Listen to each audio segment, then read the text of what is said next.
इस बार की अमरनाथ यात्रा के लिए सुरक्षा के कड़े इंतजाम किए गए हैं, क्योंकि जिस तरह से पहलगाम की जो घटना हुई उसके बाद सरकार के लिए भी एक चुनौती है कि जो इस बार की अमरनाथ यात्रा होगी उसे पूरी तरह से सुरक्षित जो है पूरा कंडक्ट करवाया जाए, अमरनाथ की यात्रा पीसफुली यहां पर हो।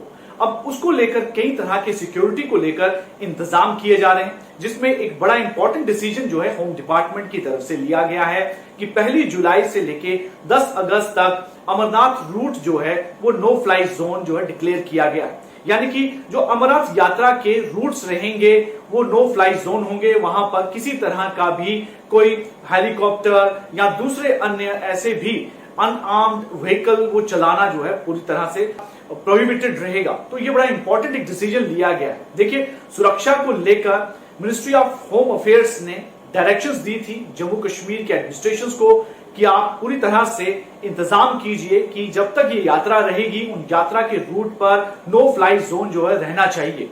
अब उसी को लेकर जम्मू कश्मीर की एडमिनिस्ट्रेशन, सरकार की जो होम डिपार्टमेंट है, उसने एक ऑर्डर निकाला और इस ऑर्डर में ये कहा गया है कि 1 जुलाई से लेके 10 अगस्त तक जो यात्रा के रूट्स होंगे वो नो फ्लाई जोन रहेंगे। इस ऑर्डर में एक एक्सेप्शन दी गई है कि अगर किसी तरह की कोई मेडिकल एजेंसी हो जाती है, कोई डिजास्टर रिलेटेड इश्यू यहां पर हो जाता है, तो उस केस में यहां पर एयर फैसिलिटी का इस्तेमाल किया जा सकता है। देखिए, अमरनाथ यात्रा के लिए 2 रूट्स रहते हैं। एक ट्रेडिशनल रूट है पहलगाम का और दूसरा एक शॉर्टर रूट है बालटाल का। तो दोनों रूट्स को फिलहाल सुरक्षित करने के लिए ये अहम फैसला लिया गया है और नो फ्लाई जोन जो है इसको फिलहाल डिक्लेयर किया गया है।